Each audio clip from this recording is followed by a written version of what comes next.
on the top of Daf Peyamid Beis, we have a statement here in the name of Shmuel. So Divrei Rabbi Meir, when the Mishnah establishes that Kosav L'Malchus Acheres, the get is possible, that's only according to Rabbi Meir, who holds Kolam Shana Mimad Be'er. Shetovu Chachom Avlad Mam. So Aval Chachamim, Omrim, the Chachamim disagree with Rabbi Meir, and they hold Afilo Kosav L'Shem Santer Shebe'ir Harezim Megureshes.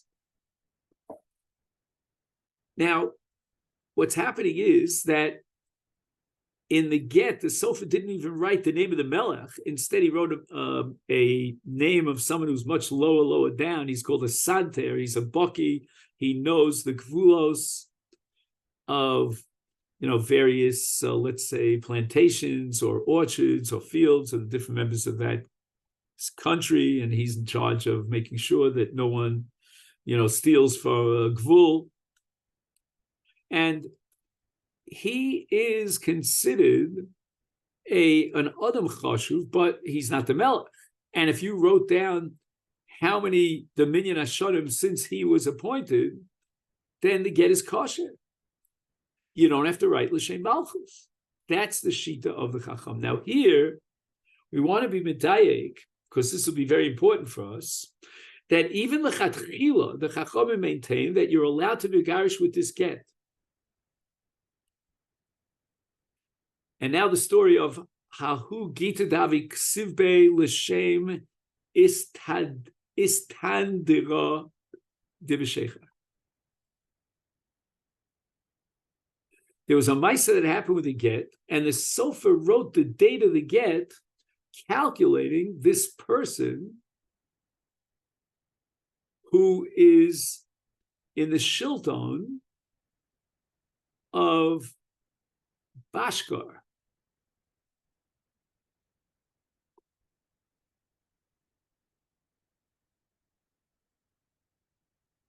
So the word istandira should be translated with a tav as the probably the malchus there, but the name of the person was Bashkar, or perhaps others say that's the name of the place is Bashkar. In any event, this person, whoever he was, whether he was Yankel Beryl or John Paul Jones, whatever his name was, he was this Tadarna de Bishaychar, and he was an Eved, of course, a servant in the king's palace, and he was officially appointed to represent the city and the municipal government, and they wrote in the get the minyan shnos hashilton shel Bashcha.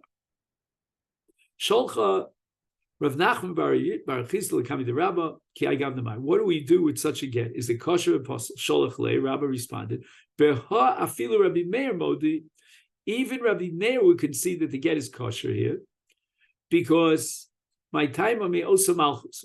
He did not write l'shem malchus acheres, but rather this Bashkar is part of that controlling, dominating malchus. So the melech is not so makpid unto it.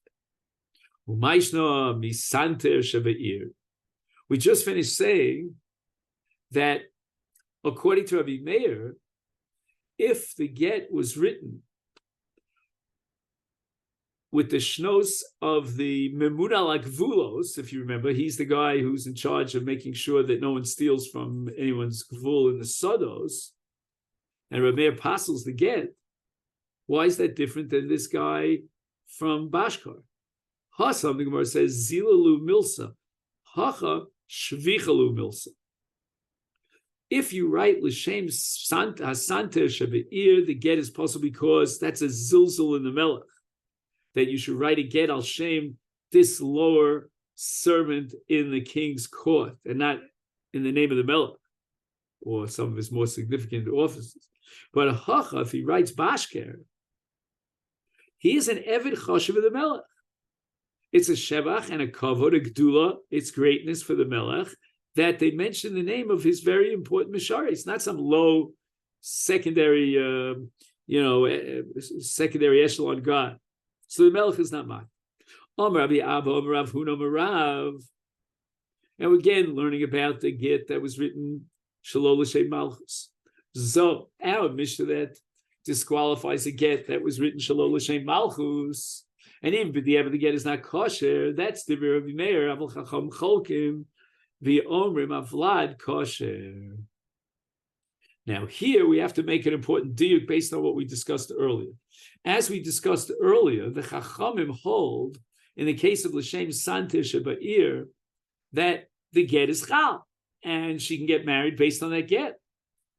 There were no compunctions about it. But if we medai carefully in the lashon of the Chachamim here, as quoted by Rav, in the case of a person who wrote a get Shalol L'Shem Malchus, is then, the Chacham say Avlad kosher, which means that the get itself is not really the proper get. L'chatchila, she should not be getting married based on this get. There should be a second get. But b'diavad, if she got married, then will be machshir the get. Shmuel, in the original case over there, said Arezim Gureshes, meaning l'chatchila, she's allowed to get married based on this get that was written L'Shem Santer Sheba'ir. Umodim Chacham Rabbi Meir she'im shina shmo ushma shem iro v'shem irosh avlad mams. Now, what does this mean? So here we have machlokas between the Tosas Rid and Tosas. Tosas Rid understands that shina shmo legamri. Instead of calling him Reuven, he called him Shimon. And the psul here is doraisa, and therefore the Chacham have to agree to Rabbi Meir that all the repercussions and the mamzeris, etc., all apply.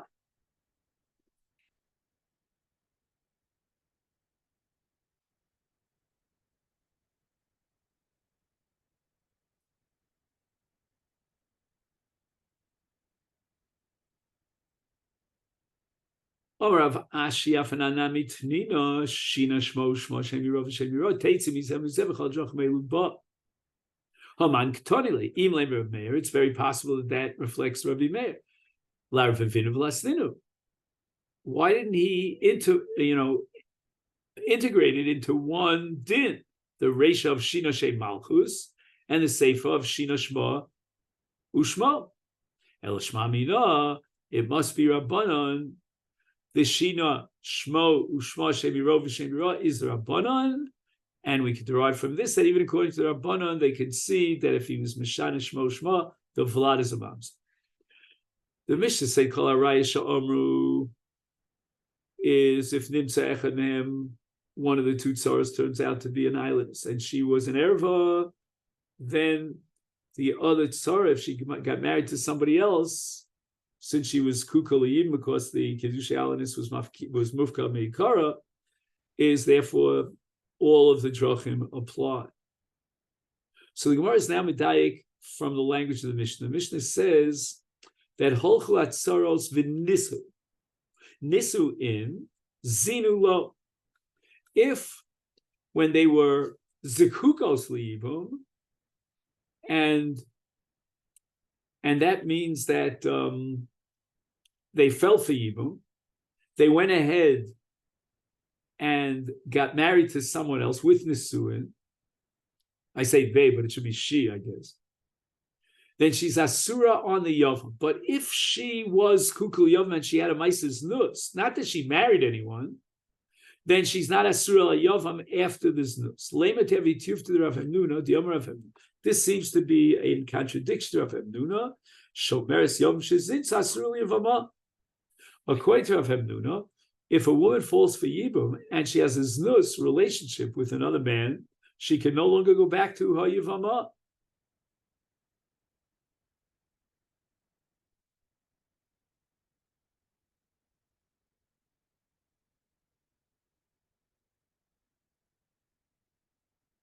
And the implication here is that she's muteres Yivama even though she had this nus. I'm sorry, according to Mishnah, and that's against Rav Hamnuna. Gemara says, "Lo, Don't derive from our Mishnah that it's only Nisu. Nisu v'huadin l'zinu. If the Shomeres Yavam had a znus relationship, then even in that case she's asur. No, so why did the Mishnah mention Nisu? Nisu the lishna ma'al yinakat. The Tana wants to use a lashon nakiya, and therefore he calls it Nisu, but really he meant Zanu as well. Dika di Amri.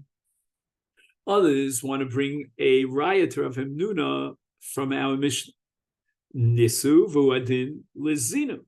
When our Mishnah says Nisu asura ala yavam, it's lav dafka, it means even zinu. Le misayeh le Rav Hemnuna shemeres yom shezin asura yavam is low. The Gemara says Nisu dafka. Only in the case of Nisu is she asura on the yavam, but zinu she's not asura yavam. And why not?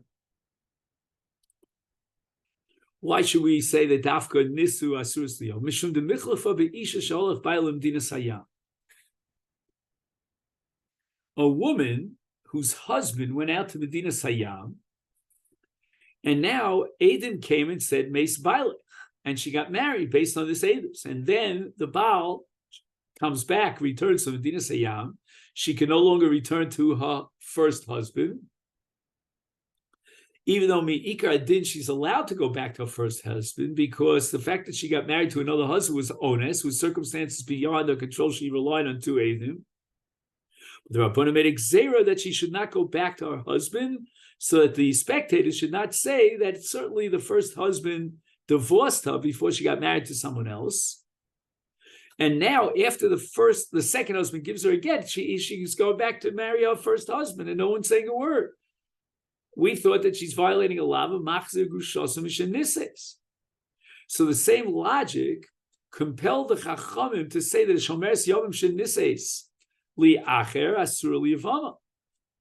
order that the Velt shouldn't come to the mistaken conclusion that, she definitely gave a chalitza before she got married, and now she got a get from the second husband, and she's going back to her first husband and violating the Isur Machzir Gushasa, or shall we say Machzir Chalutzasa.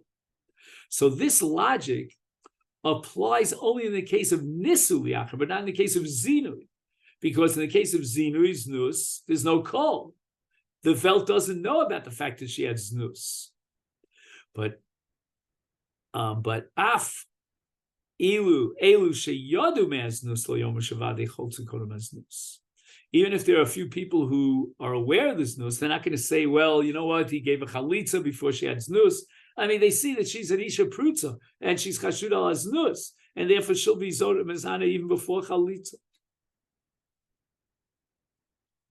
So that's why we say Nisu Dafka. The Mishnah says, Akori says Yevimto.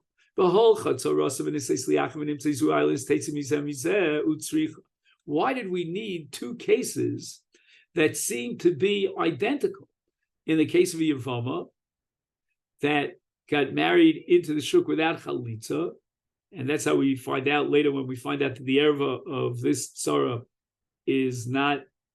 The tzara that's an erva is not married to her husband at all because she's an island. If the Mishnah would have told me this only in the first case, when that woman thought that she is a tzara's erva and therefore she's p'tura miyavama, and then later on it turns out that the tzara was an islandess and she was not p'tura min hayibum, mishum lo ikayim mitzvahs yibum.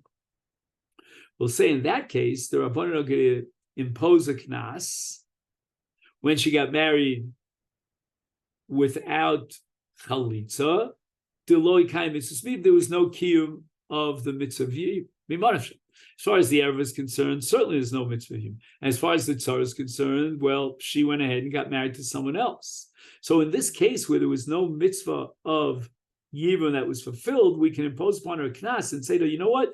You should have waited around before you got remarried in order to see perhaps the erva is not really a tzara's erva because she's an islandess.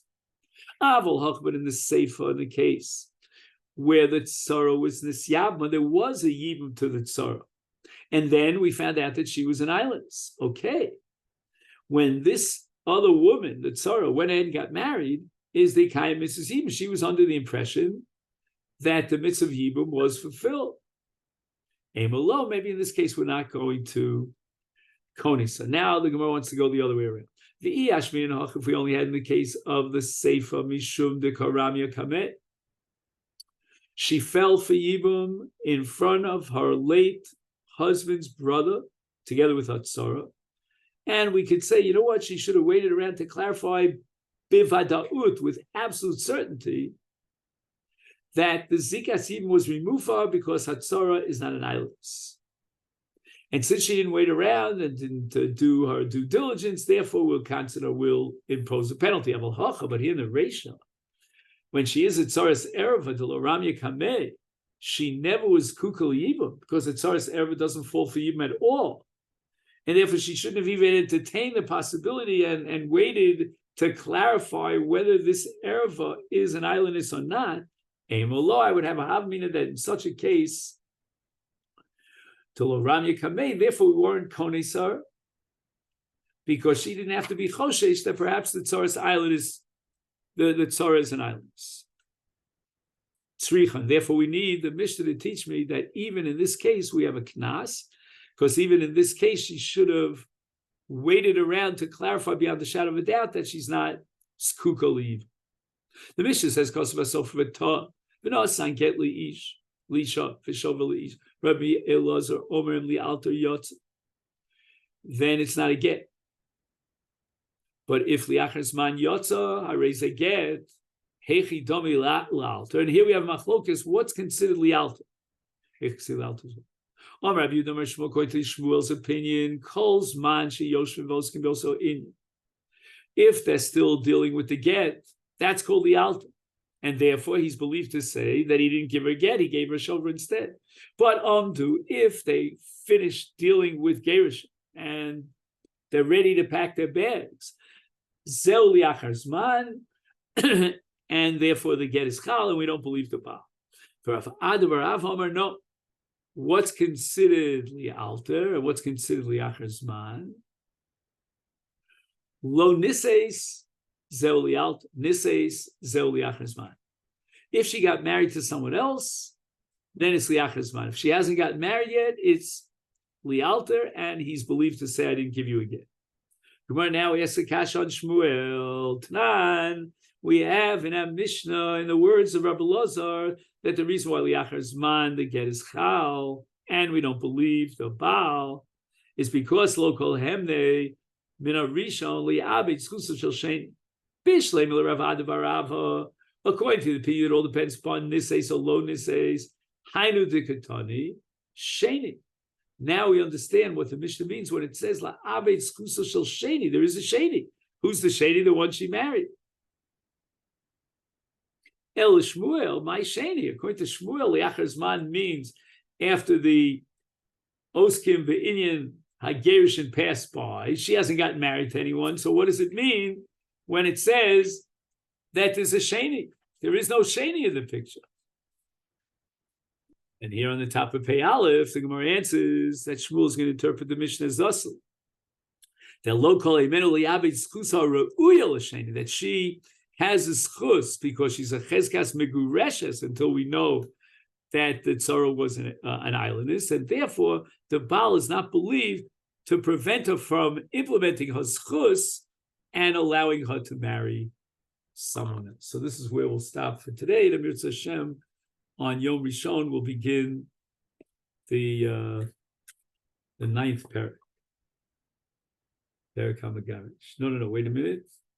Did I get that right? Wait a second. Tomorrow's Pei Aleph, and Sunday will be Pei Beis HaMegarish Es Ishto, which is the ninth parak, and I believe the last parak of the Masechet. Wishing you a great Shabbos. Thank you so much for a great week of learning.